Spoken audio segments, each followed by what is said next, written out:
Brain Doe is the 7th episode of the 12th season of CSI, and this is a brilliant story, but it's very, very complex. Blink and you miss a bit of information and you're going to be lost. It's definitely one that requires full concentration, and this is largely because there are a lot of people involved and numerous brains, and if you kind of lose your way, it's kind of hard to get back to where things are. So it's definitely complicated, maybe a little more complicated than it needed to be. And I think that's because there were one too many deaths. I don't want to spoil it by explaining anything in more detail, but I feel like they tried to make it too detailed. And that meant that there were times when it just felt a little convoluted. However, it's an interesting idea and generally very well executed. This guy pulls up to the window of a fast food restaurant. He orders food, and then his car drives down and there's a horrific collision. And we have several dead bodies at the site as a result of the collision, and a brain. Just a random brain on the road that doesn't belong to any of the casualties. And the episode is all about trying to work out who this brain belongs to.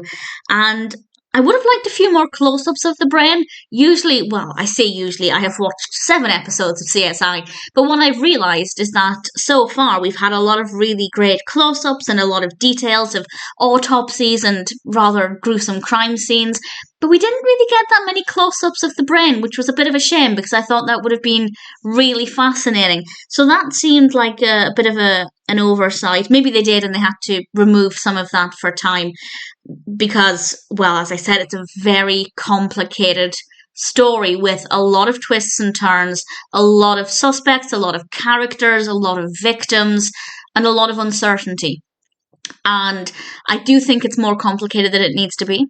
I think they intentionally made it as complicated as possible, so the element of surprise was definitely going to throw us because it is very unpredictable. But at the same time, as I said, I think there were one too many deaths. I will tell you with a spoiler warning in a moment which death I don't think was necessary. I don't think it added anything to it, but it took us away from the rest of the narrative and made things just too detailed. There's too much going on that it means it's a real effort to focus on what actually happened, but I'll mention that with a spoiler warning in a moment. But the concept, as I said, is really interesting and very well done, and there are some facts shared about the brain, and that part of it I thought was really great. We also get to meet Russell's son, which was quite interesting, as I have only watched 7 episodes of CSI. I don't really know that much about any of the characters' families or personal lives. Obviously, Russell is quite new to the show anyway, so I'm learning in real time with other viewers, but I imagine that at this stage, people know a lot about the other characters and their backgrounds, and that's something that I'm looking forward to exploring in more detail, but it was nice to meet Russell's son. The actual story with the brain was very interesting, definitely convoluted, enjoyable, but difficult. It is a case of if you look away for 2 seconds and you miss a bit of the story, you can't claw your way back into it. You need to rewind and catch up.